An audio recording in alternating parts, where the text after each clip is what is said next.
một con bé nhỏ Lucy thôi, có 3 đứa. Em với Bảo tới mà chỉ có 3 đứa thôi. Ok. Em thấy càng ngày càng teo từ từ giống như bên kia thôi mấy thằng trai nó không thích nào. Cái đứa gái nhỏ nhỏ.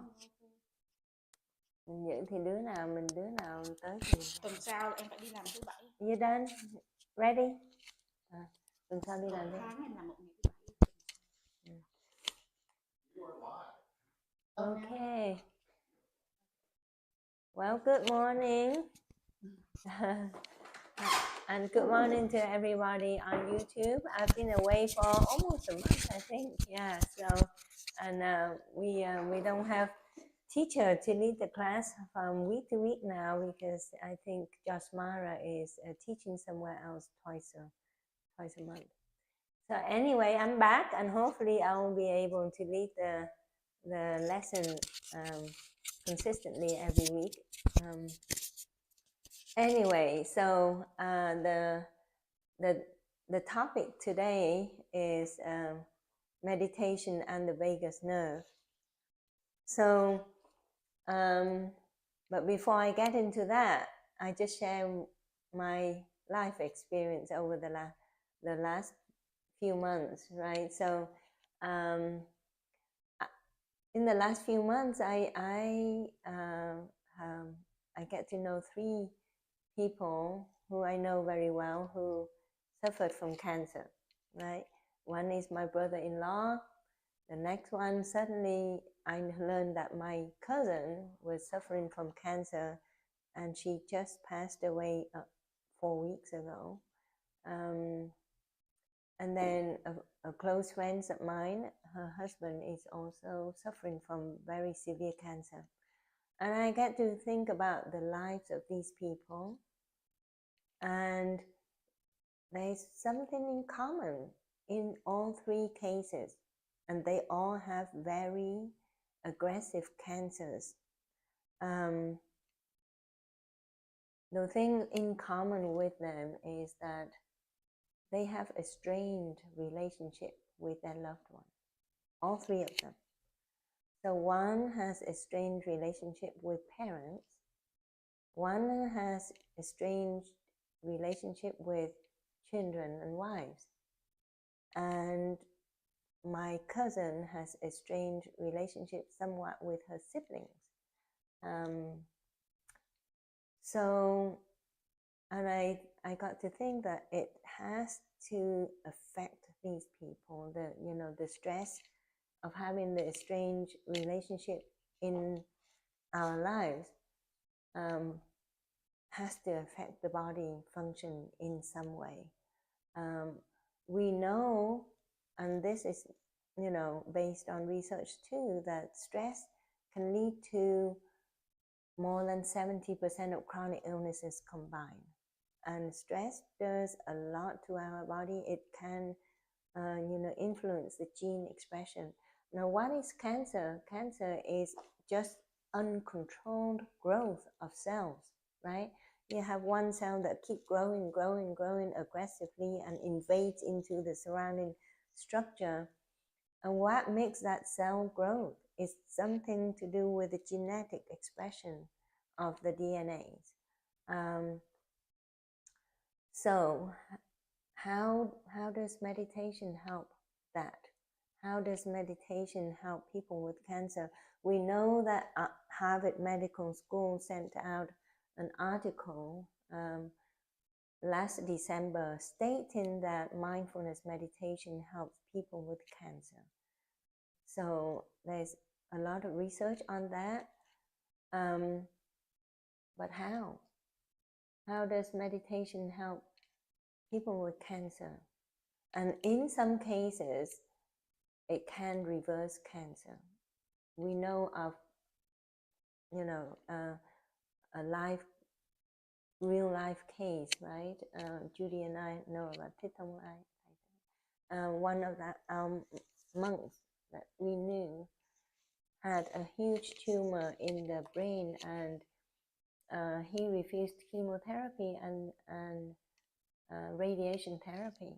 He didn't undergo traditional treatment at all, and you know, he was already a vegetarian, of course, because he's a monk, but he meditated, went back and practiced meditation, praying, chanting, whatever, and then that huge tumor in his brain slowly shrank away. So what do we know? Why is that the practice of mindfulness meditation helps a lot of chronic illnesses, including cancer? And I believe that it boils down to the vagus nerve stimulation, especially if you think about, you know, Vipassana meditation, where the breathing technique is a basic tool. It's the tool that teaches us, you know, that we can use, that allow us to calm ourselves down and start to focus more. And that deep breathing technique has been studied in research, and we have to ask why that technique allows people to heal. Then it boils down to the vagus nerve, right? So every time we take a deep breath in and we hold it, we activate the vagus nerve. And I think in the last 6 months, I am now seeing more and more cases in my practice where my patient who really took my advice and practiced the vagus nerve stimulation technique using the breath work for the minimum of half an hour each session. I'm now seeing more and more patients getting healthier. You know, patients who have not been able to get off medication, they are now getting off medication. I have one lady who could not wean off prednisone for 5 years. She's now off prednisone with this breath work every day, 3 times a day, half an hour a day. Okay.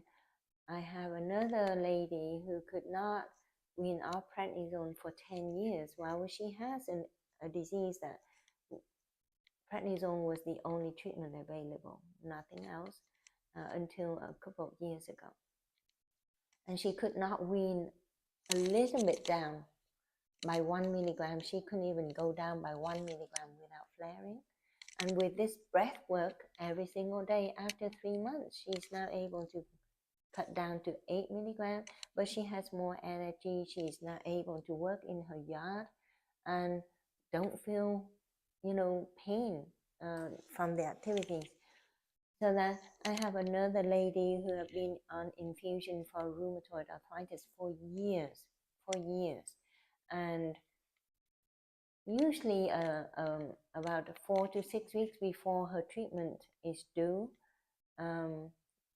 she would have flare-ups of her symptoms. You know, she gets the infusion every 4 to 6 months, but about the month 3, she started to have recurrence of symptoms. With this breath work and the anti-inflammatory diet,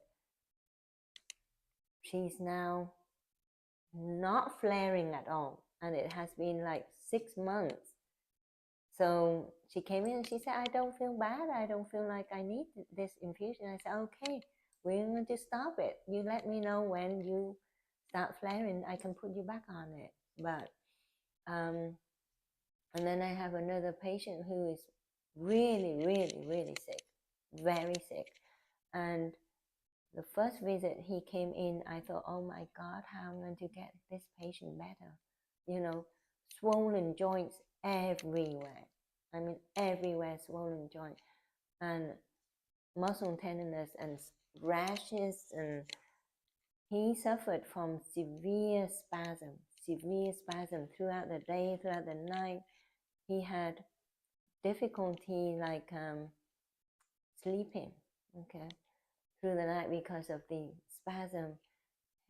Before he came to see me as a new patient, he was on a combination of 3 different muscles relaxers, 3, including the very strong one like baclofen, and that didn't really control his spasm at all. He came in the first visit, he was using a cane and he had difficulty walking from the chair to the examination table, struggling to take a few steps. So anyway, I used traditional medicine hoping to calm down his inflammation.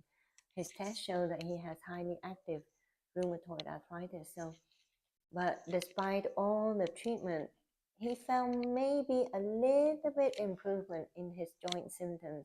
Still very fatigued, still having severe spasm. And I put him on the anti-inflammatory diet at first. A little bit improvement. And then I said, okay, let's get your food sensitivities test. So he said, okay, I'm on disability. I can't afford to do the gut test and the food test, so I'll do the food test. So he got the food test and went on a complete strict elimination diet. But I said to him, that's not enough. You got to get the vagus nerve stimulation practice in and trust the research. Do it 3 times a day, half an hour each time. And he tried the infusion, everything. And in the end, I said to him, let's stop everything. Stop all the treatments that I gave you and just do the elimination diet and do the breathing technique. Well, every 3 months he came in, he was a little bit better and better. The swelling in the joint gradually goes down. The number of tender joints gradually goes down. And the muscle spasms that he was suffering for months before he came to see me, he's now barely get 1 cramp a week. So, so just eliminating the food that caused him to have systemic inflammation and using the vagus nerve stimulation to calm down the inflammation and chronic pain.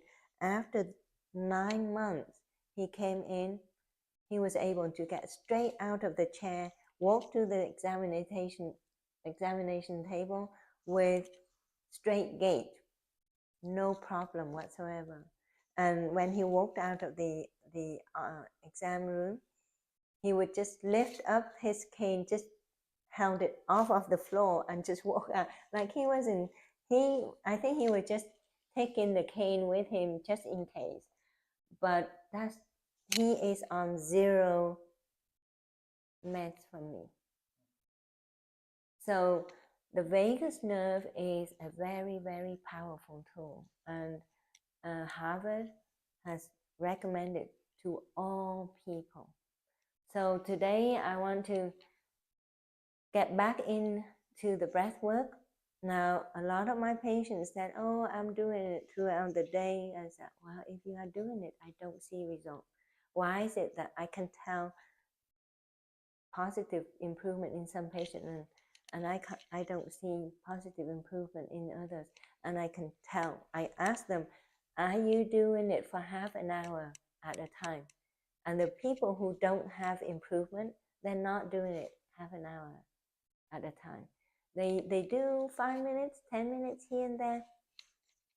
But why do I say that it has to be half an hour? Because the research shows that it takes a minimum of half an hour for them to see a drop in the inflammatory markers in the blood. So that's proven. 10 minutes, they didn't see it. 20 minutes, they didn't see it. Half an hour, they did. More than half an hour, it won't, they see it after that. So we have to do it half an hour. So a lot of my patients say, I don't have time. Okay, half an hour is too long and I get dizzy. I said, well, okay, if you get dizzy, that means that you are not breathing correctly. Because if you breathe correctly to activate the vagus nerve, then you don't feel dizzy. You feel calm. If you feel dizzy, it means that you breathe too fast, too quick, shallow, and then it will activate the sympathetic nervous system instead of the parasympathetic nervous system. and then the body sense that, oh, there is danger, right? So then all of that leads to the opposite effect of vagus nerve stimulation. So they get dizzy, they feel faint, and all of that. So it has to be done correctly. So let's see. I would like to do it for the whole half an hour before we stop, okay? To see if, you know, and the people, for everyone watching on the YouTube, let's see if you can do it half an hour. If you have a chronic illness, whatever chronic illness, Harvard Medical School has said, it helps everybody. So do it for half an hour and see how easy it is or how difficult it is in this practice for you to focus. Now just focus your attention on your breath. So when you breathe in, you know you're breathing in, but it has to be very deep and slow, like you are enjoying your in-breath. You enjoy it, okay? And then once you fully expand your chest, you hold it there for 2 to 4 seconds. Don't hold too long. If you're not used to holding your breath, holding it too long will cause you to feel faint and dizzy. So I think 2 to 4 seconds are doable for everyone. So hold it for 2 to 4 seconds. And then when you breathe out very slow. So you control and follow your breath. And at the end of the exhalation, hold it for 2 seconds. And then you repeat that cycle. And just focus on your breath. You don't need to focus about anything else. If your mind wanders, bring it back to your breath and train yourself again. This is part of the training. But when you get so good at it, you can do this anywhere, any place. Okay? So let's make ourselves comfortable. Now, for everyone watching at home, if you're doing something, you know, washing the dishes or anything, you don't have to sit down and practice. You can just focus on your breath, okay? So let's take a few deep breaths in and out. So deep breath in and hold, and slowly breathing out. And just make sure that your out breath is longer than your in breath. And then hold for 2 seconds. And then repeat that again. Deep breath in. And hold. And slowly breathing out. Deep breath in. Feel your breath and feel your chest, rib cage expanding. And hold. And breathe out.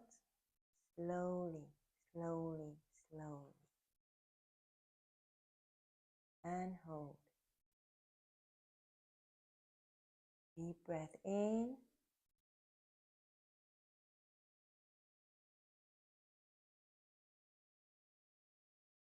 If you're sitting down, pay attention to your posture. Make sure that your back is straight and not stooped.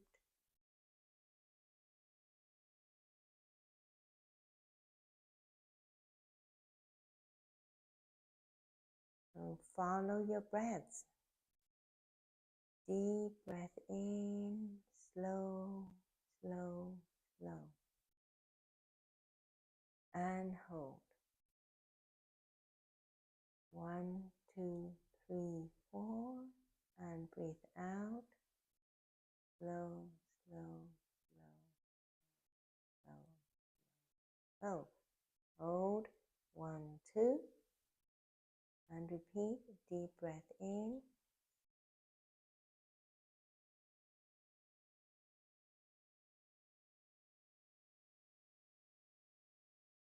And slowly breathing out.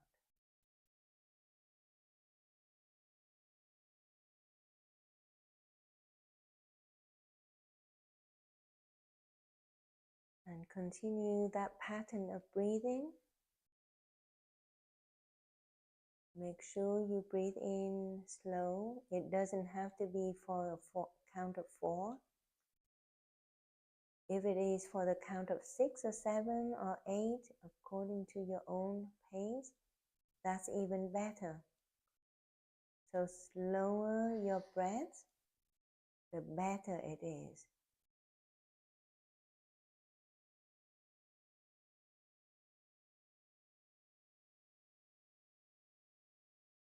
It doesn't matter whether you are doing belly breathing or not.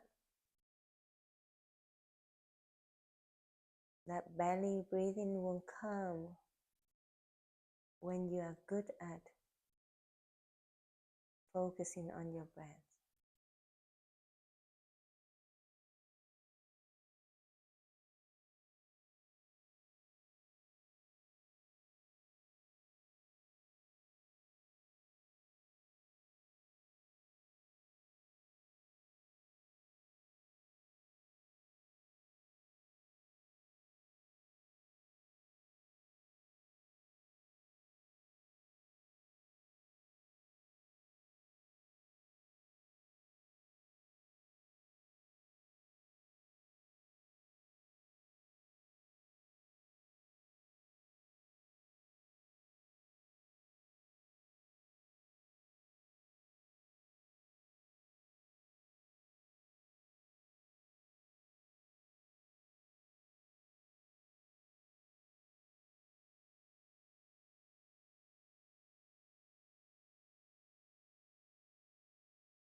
If you start feeling your heart racing, it means that you're not breathing correctly.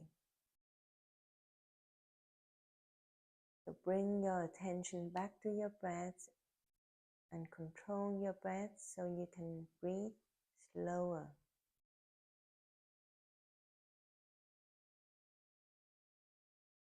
Deep, slow breaths. Be friends with your breath. Enjoy it.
This is the time that you spend with yourself.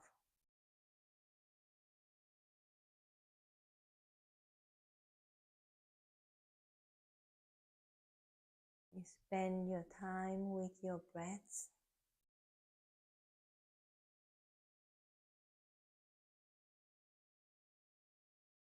And your breaths are your lifeline.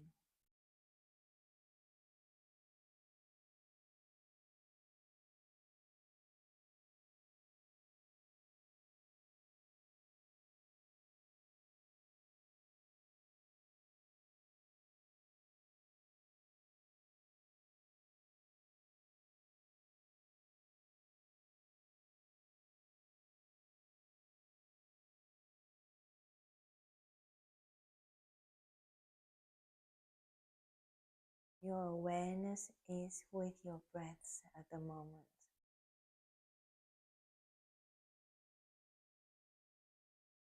You know how you're breathing.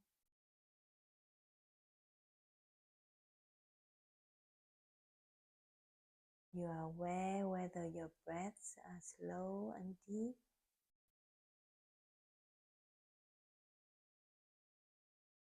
or is it fast and shallow?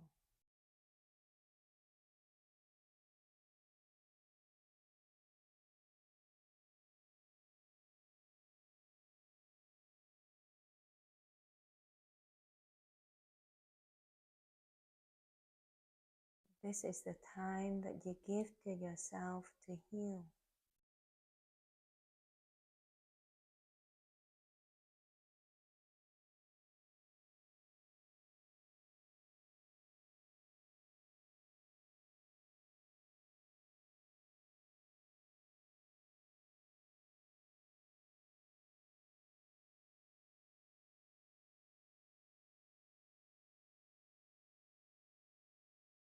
As you're enjoying your breaths, you can feel the peace.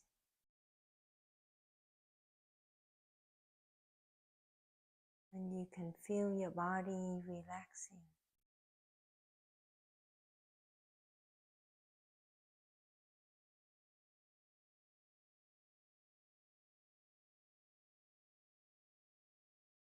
Pay attention to the pattern of your breathing as I have talked about.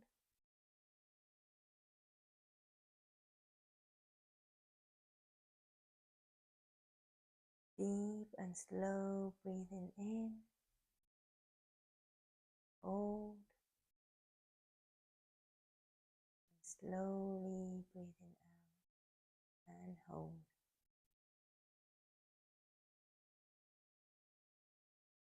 Research showed that breathing in through your nose is better than breathing in through your mouth.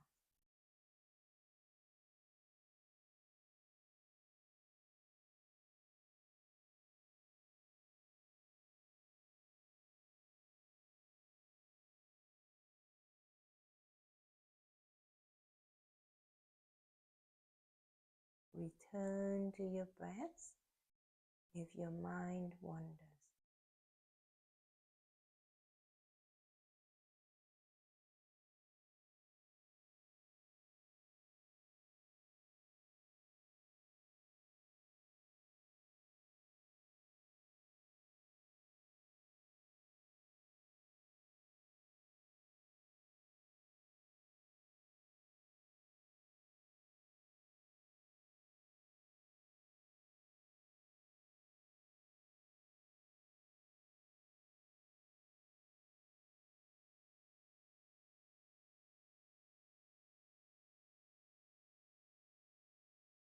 Breathing in, we know we are breathing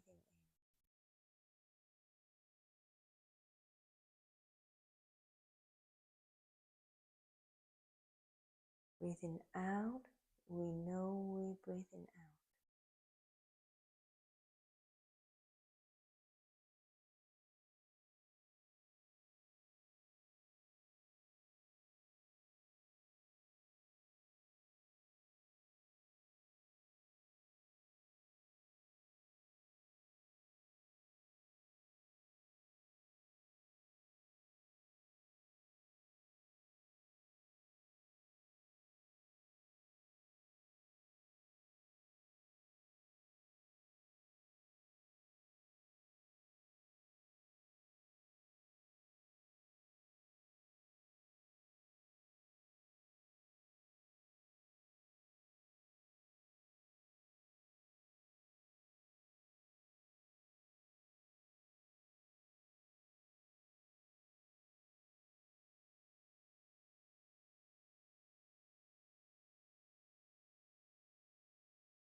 This breathing technique is a powerful tool.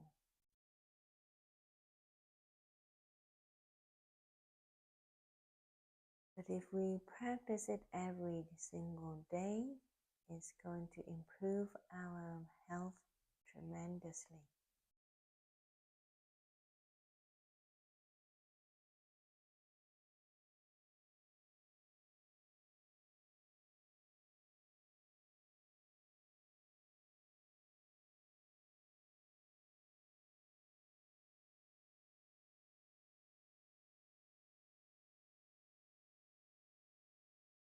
It influences the gene expression and reset the gene expression to normality.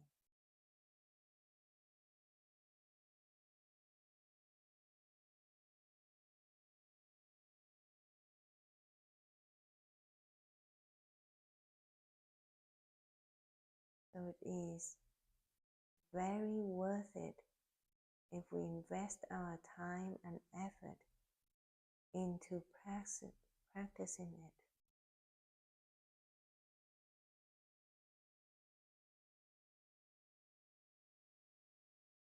Slowly breathing in and fully expand your chest and hold for 4 seconds. Then slowly breathing out.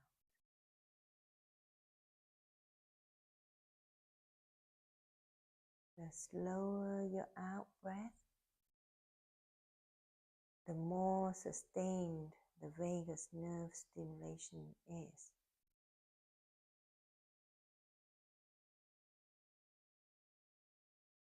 And if you cannot hold at the end of your exhalation, just continue into the in-breath, slowly and deeply.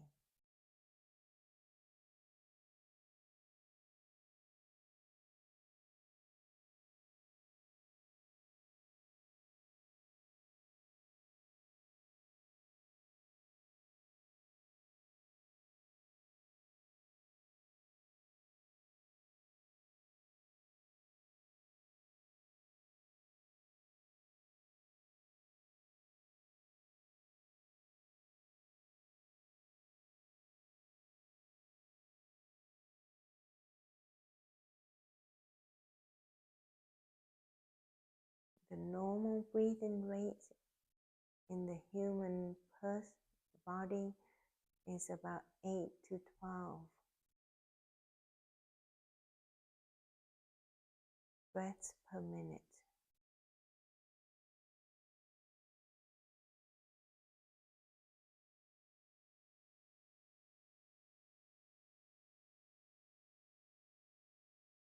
Some people breathe fast,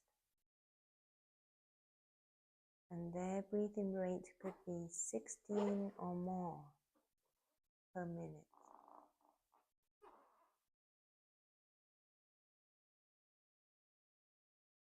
But the experienced meditators, their breathing rate can be as low as 3 or 4 per minute.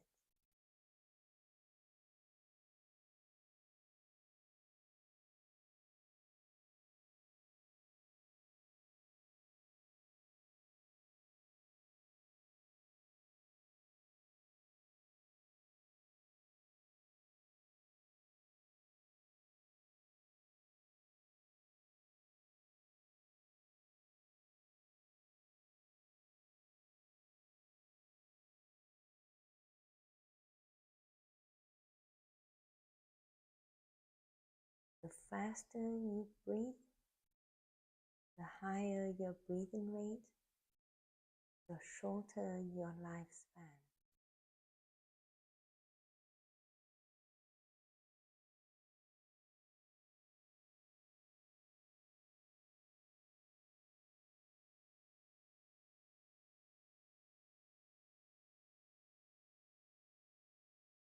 This is in the living animals. I'm not talking about end-of-life kind of breathing pattern.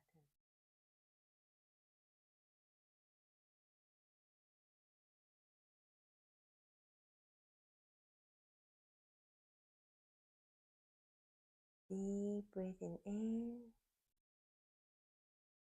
and hold.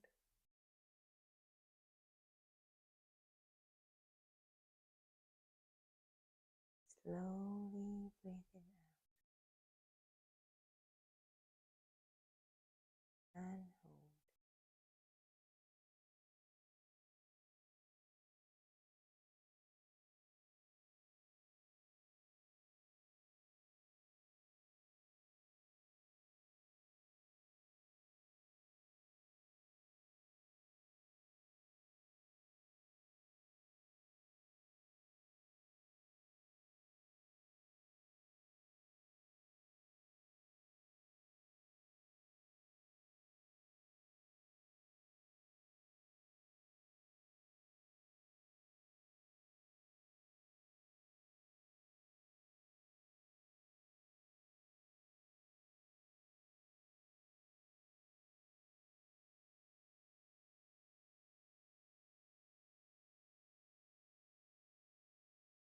This deep breathing pattern not only activates the vagus nerve, it is also a detoxification technique.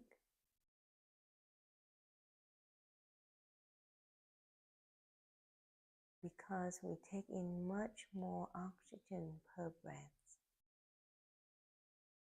and we get rid of much more carbon dioxide per breath.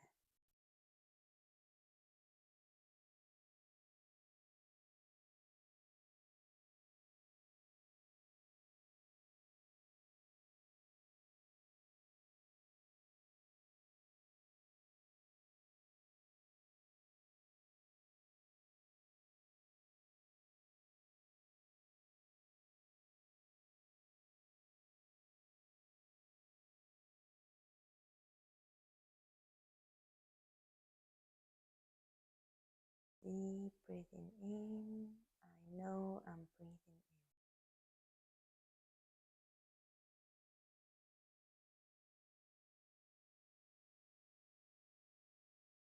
in. Slowly breathing out, I know I'm breathing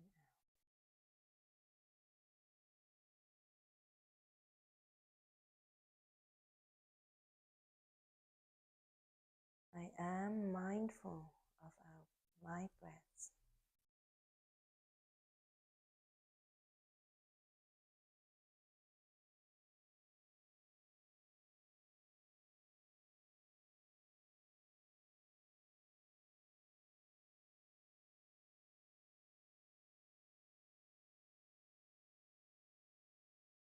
I am fully present with my breaths.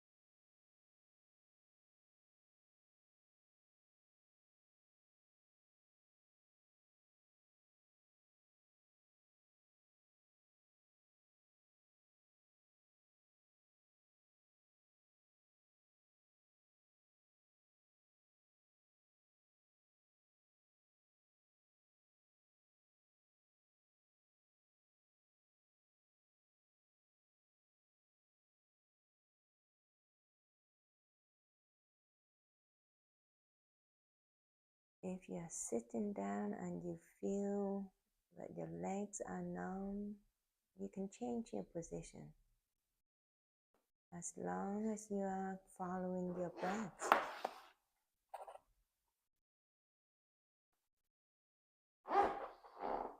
You are aware of what you're doing. There is no set rules as what your body position has to be.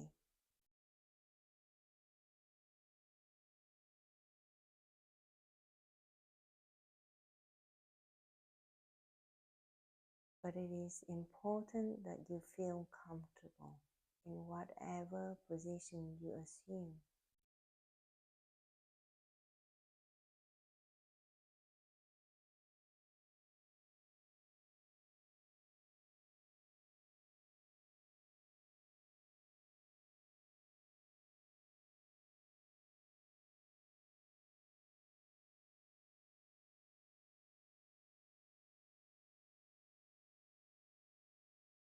You can be aware of your breath and be aware of other sensations at the same time.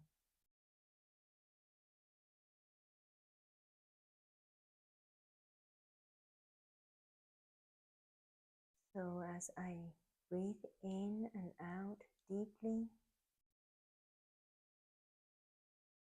I'm aware that I hear the water trickling.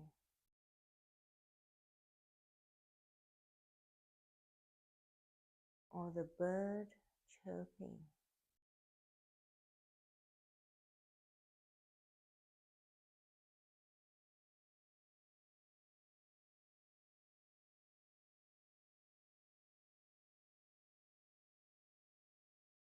slowly and deeply breathing in.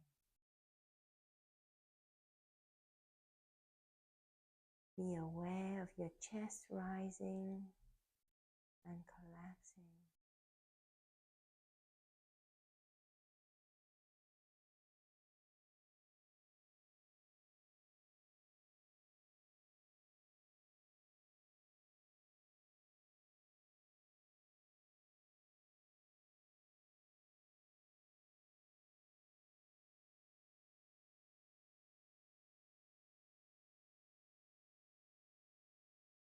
Deep breathing in, I know I'm breathing in.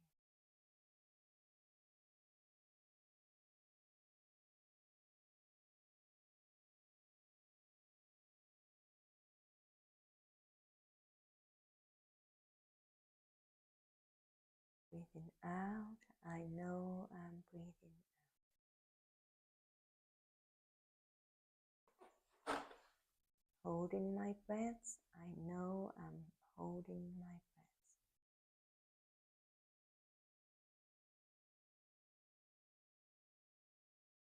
I am fully aware of the way I breathe.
In this practice, we become observers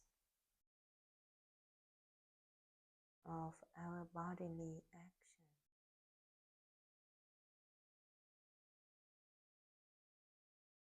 We observe and follow our breath.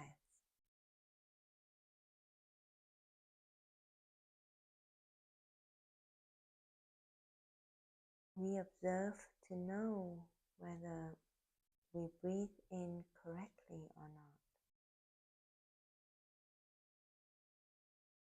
and whether we are breathing out slowly or not.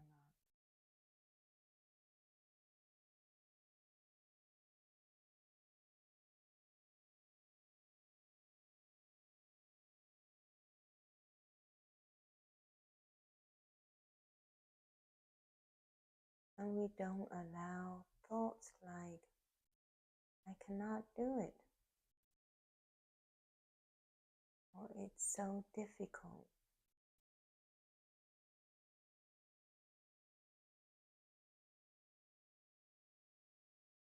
This is the practice of cultivating patience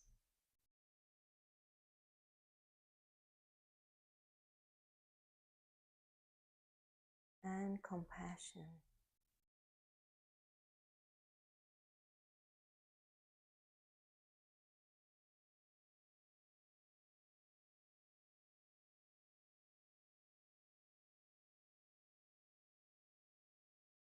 We don't criticize ourselves when we don't do it correctly for one moment.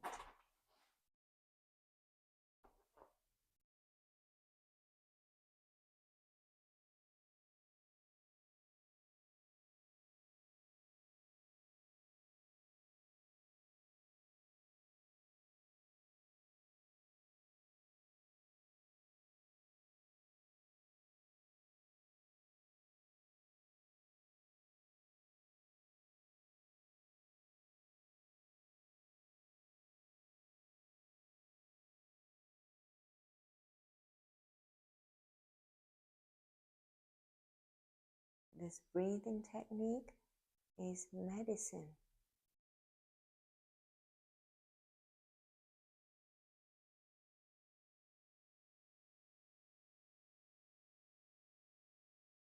And it is the basic of mindfulness meditation or vipassana meditation.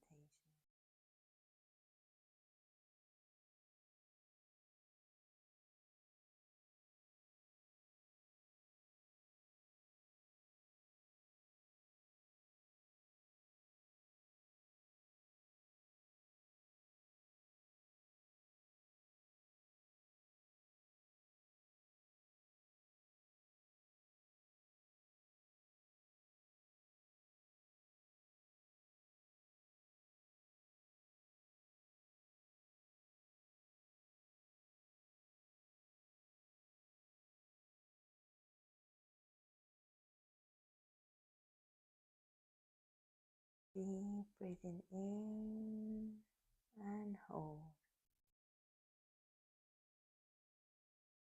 Slowly breathing out and hold.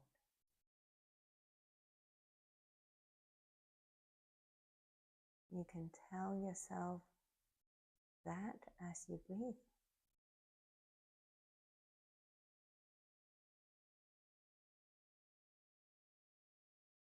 Deep, slow breath in and hold. Slowly breathing out and hold. And repeat.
Turn to your breaths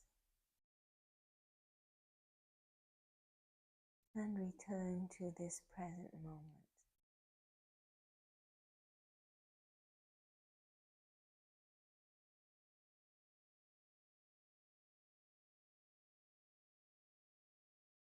next few breaths, gradually bring your awareness to this moment and back into this room. We're getting towards the end of our 30 minutes practice.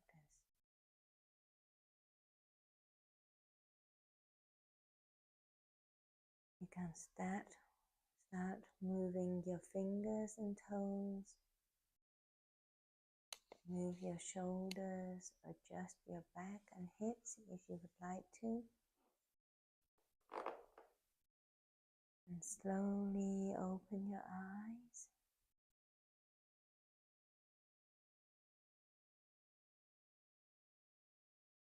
And here we are. I think we've done half an hour of practice. How was that? Too long? Relaxing. Yeah. So Except for your legs are numb, tingly. Legs going to sleep. Yeah. So we'll stretch our legs and you can do some gentle massage if you like to. Massage your neck and shoulders. Massage your elbows and wrists and arms. Maybe we can walk up. Do some walking meditation, walking breathing practice. I tell my patients too that you can do this breathing practice as you walk. Lots of people think that they have to sit down in a quiet room to practice meditation, but that's not the case. My husband, Hal, would say he does mowing meditation.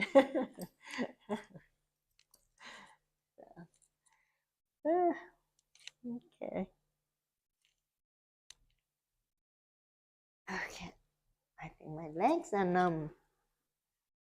numb and tingly because I've been sitting on my nerves too long. No, not my hips. No. Maybe because you don't do this very often, so you feel uncomfortable. Yeah.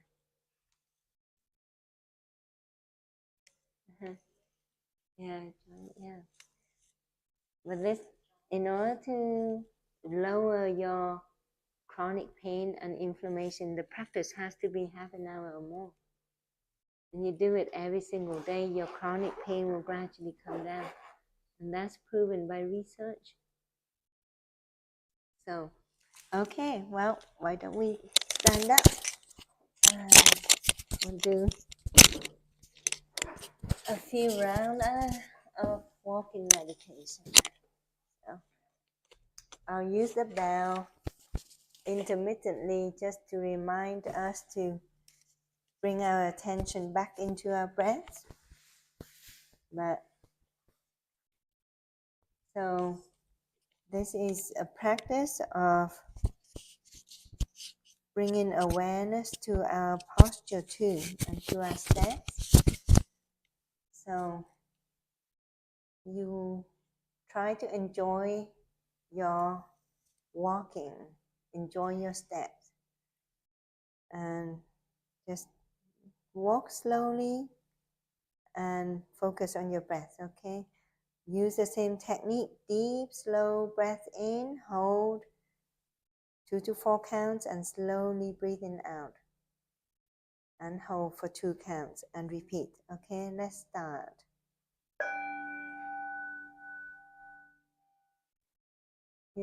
I will not ring the bell. You just continue to practice walking comfortably as you take deep breath in and hold and slowly breathing out and hold.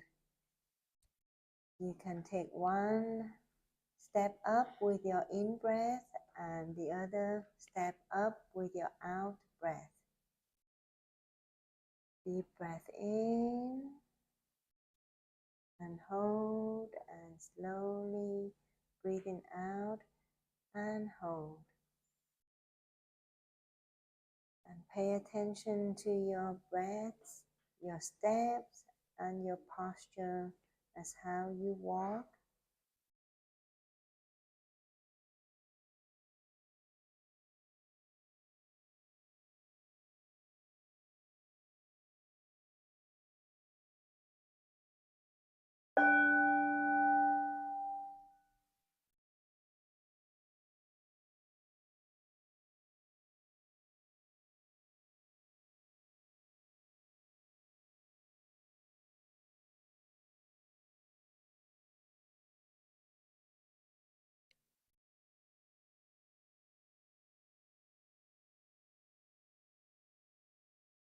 Deep, slow breath in and hold. Slowly breathing out and hold.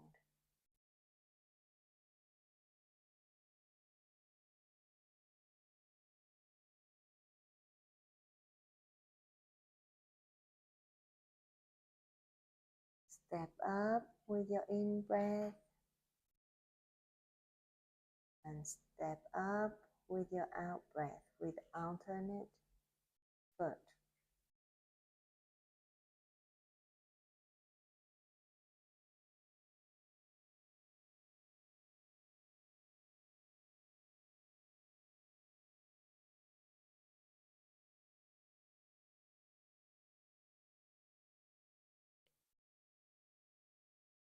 Enjoy your steps. Enjoy your breaths.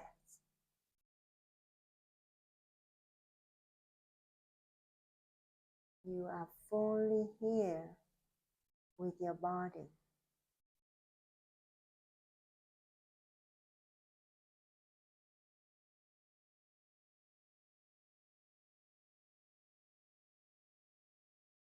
You can take in the scenery as you see them through your eyes.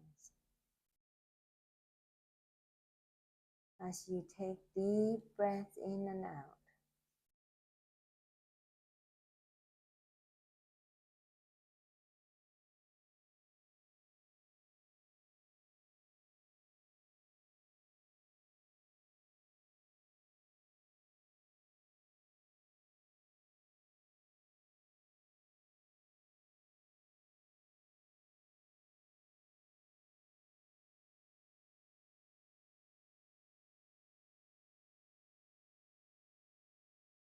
Be aware of how you breathe.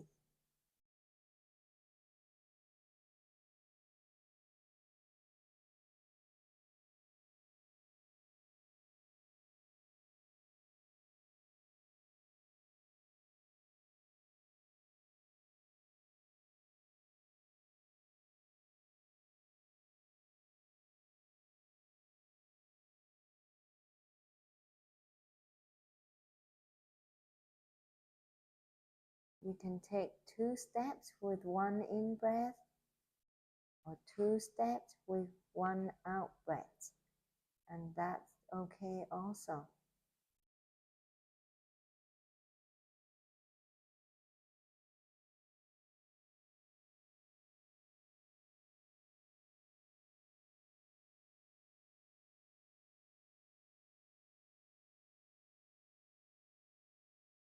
If you can take 2 or more steps with 1 in-breath, you know that you are breathing in effectively at the rate that you should be breathing.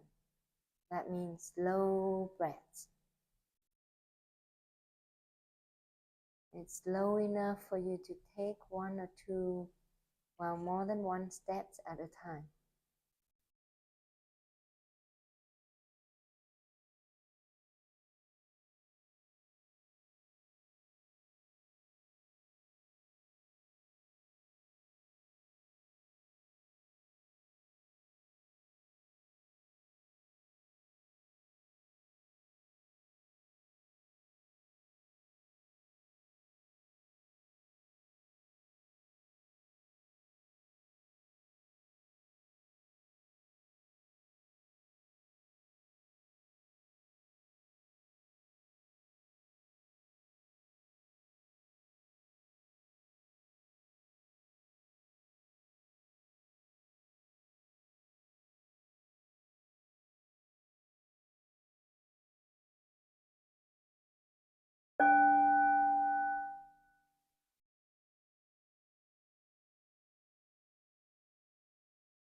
Deep, slow breath in and hold. Slowly breathing out and hold.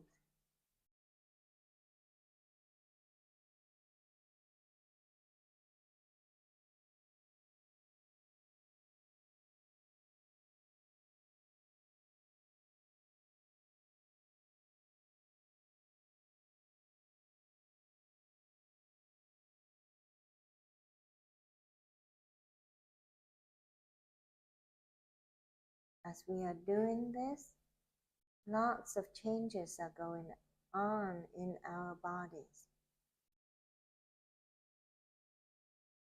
The vagus nerve brings about lots of changes. Biochemical changes, endocrinological changes, our hormonal balance will change. Physiological changes,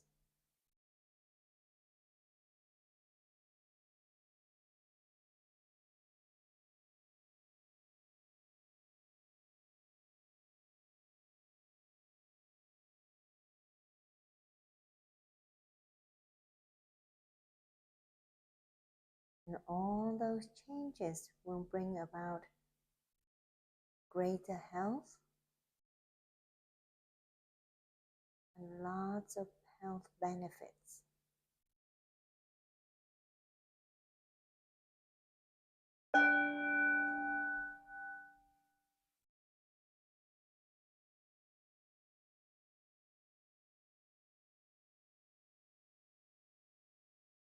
This practice will change our mental health as well.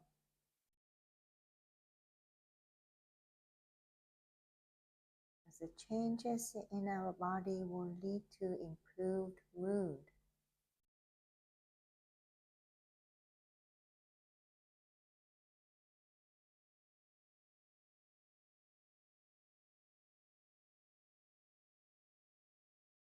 And if we are happy, the people who are going to be with us will be happy.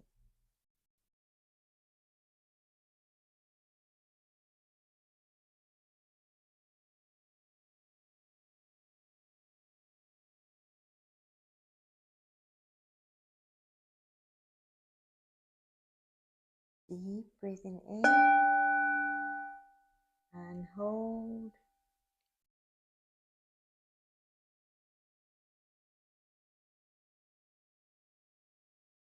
Slowly breathing out and hold.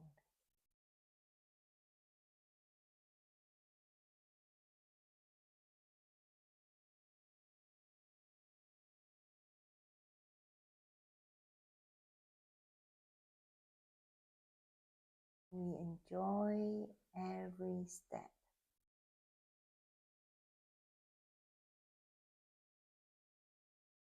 We enjoy life in the present moment and have great appreciation for this life, this health.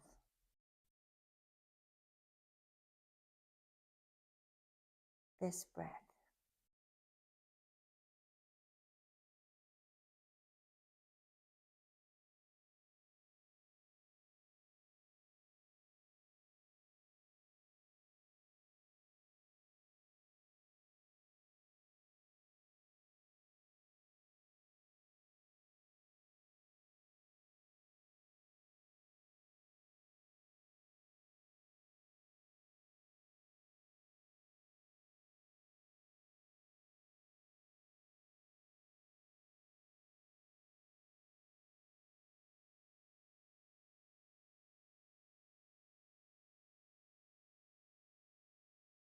We can practice this breathing technique while walking. And when we do this as we walk to our office every day, we practice walking meditation.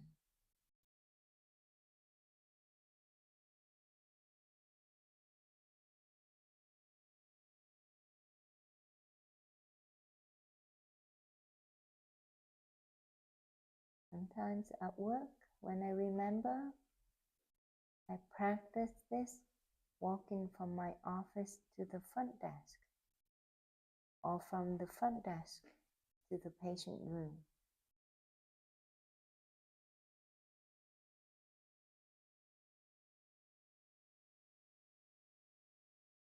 So we all can practice walking meditation in our daily lives.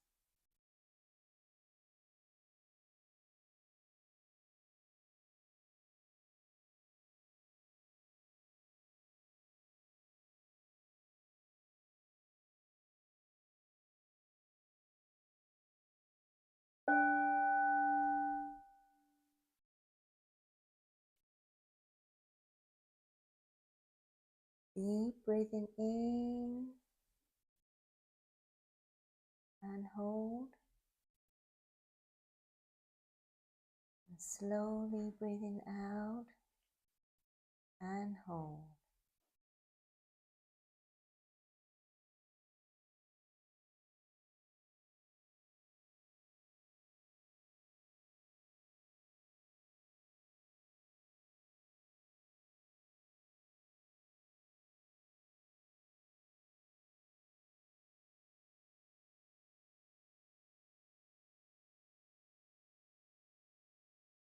The vagus nerve is one of our cranial nerves.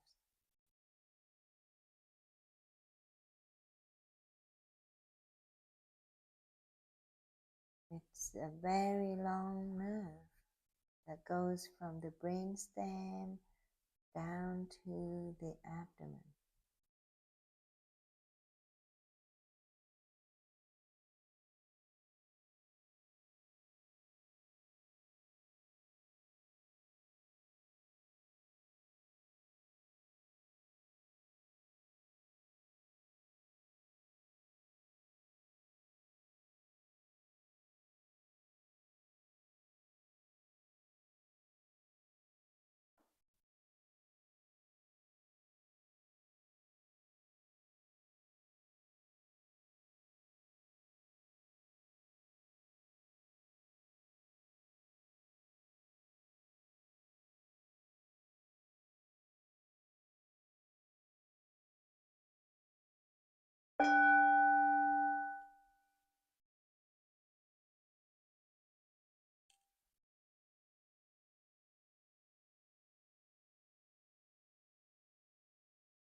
We will do one more circle and we will end the walking meditation then.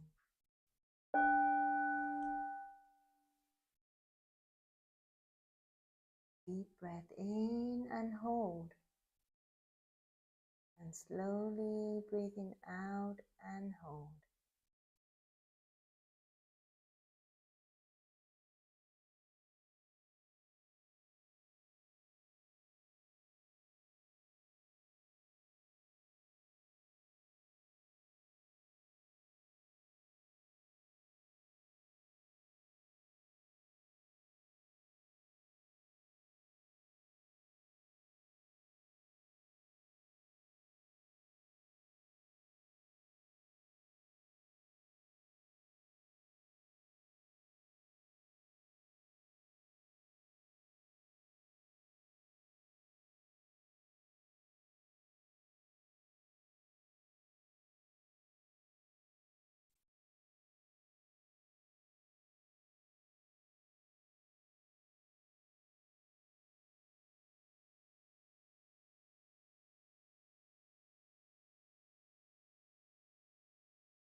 Okay.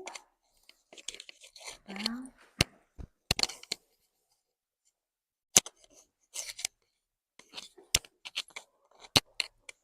there you go. So we can share a little bit of how you feel with this practice. Maybe Judy can start. I feel good today for sure. It's been missing for 2 weeks, I think. Yeah. Is it 2 weeks? Just one. Yeah, 2 weeks. 2 weeks still, yeah. I haven't did myself, not doing much at home. So I feel good today. Mm-hmm. And I can hear my joint crack every step. Not every step, every 2 or 3 steps. It's a crack from my right side. I think somewhere the joint here is cracking there, like click in there.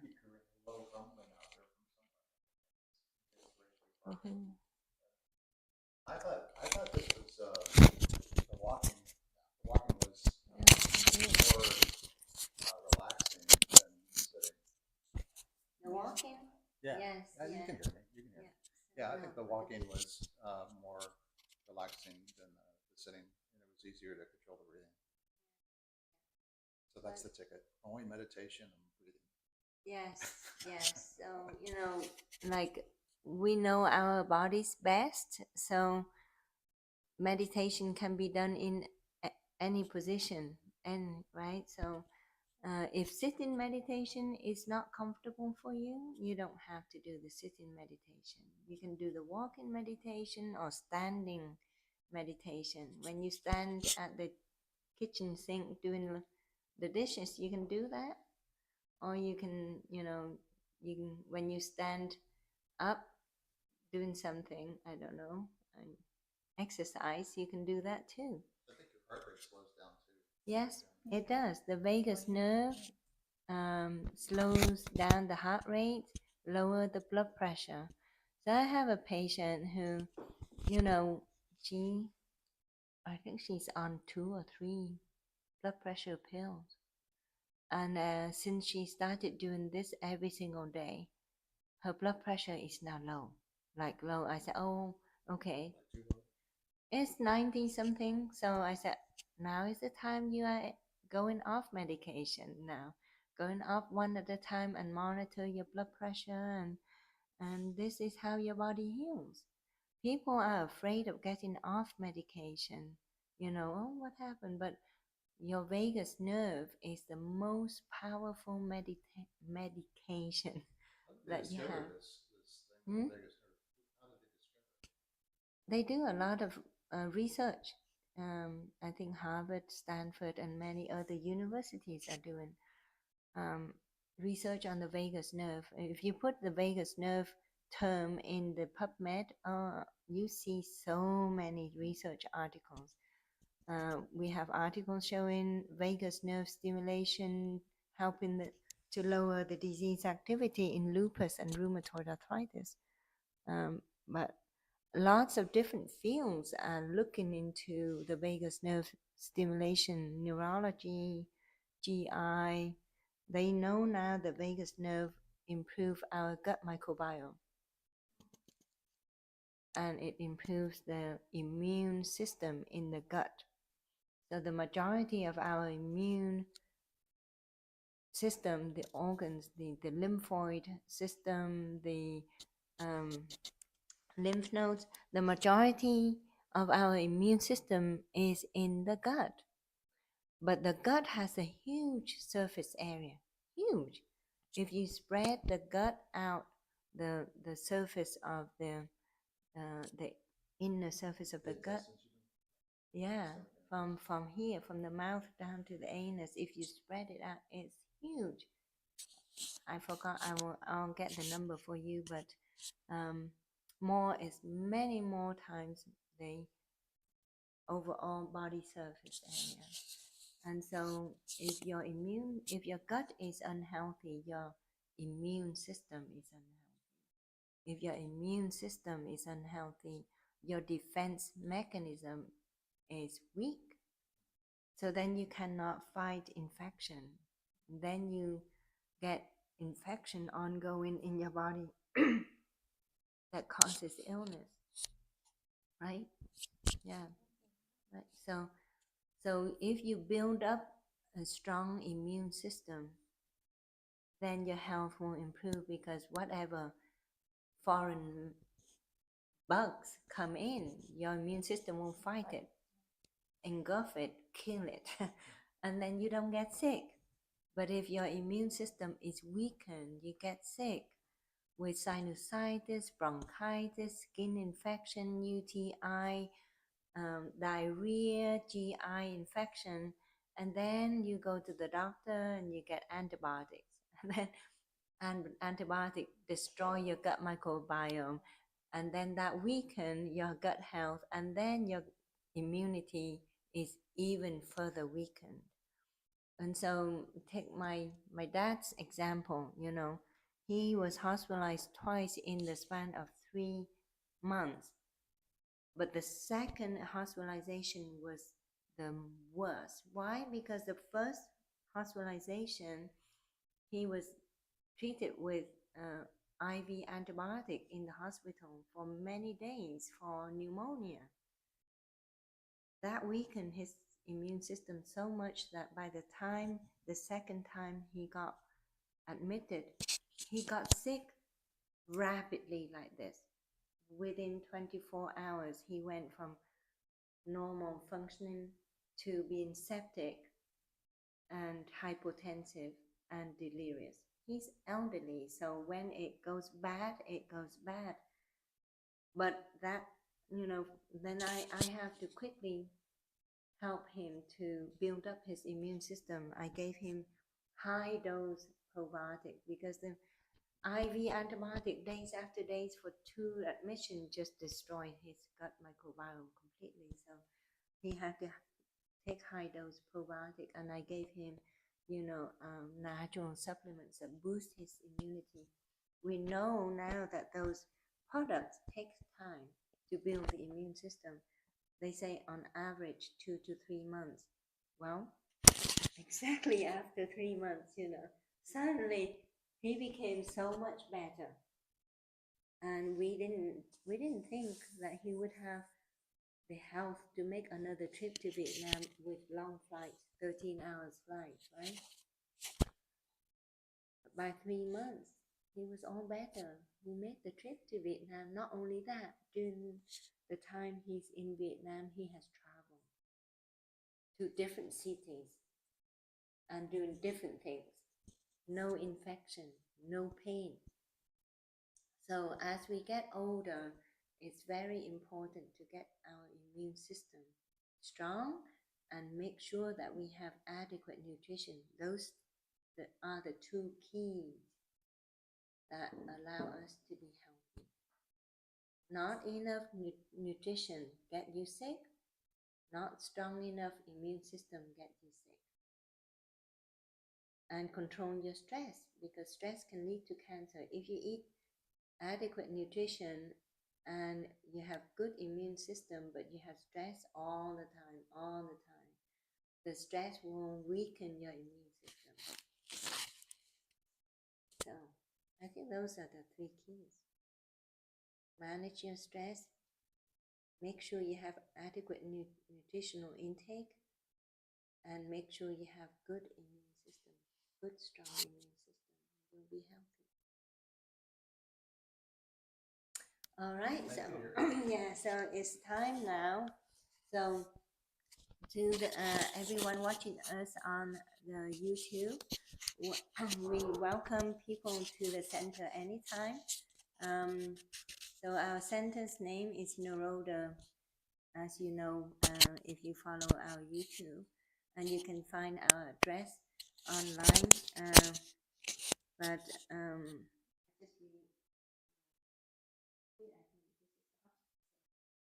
Is your screen? you have to make sure, but this is off. There's no light. Yes, Light. Yeah, and it's light. Anyway, so our address here is just came out. Our address here is 9016 Kivas Road. If you Kivas Drive, Indianapolis. KWEBERS. Yeah. So if you want to join us, if if there's nobody here and I'm here by myself, I still won't do a live session for people to follow on YouTube. So this practice is a wonderful tool. So I wish everybody a very happy weekend, peaceful weekend, and keep practicing. And I'll say bye for now. Namaste. Thank you for joining us. Bye bye.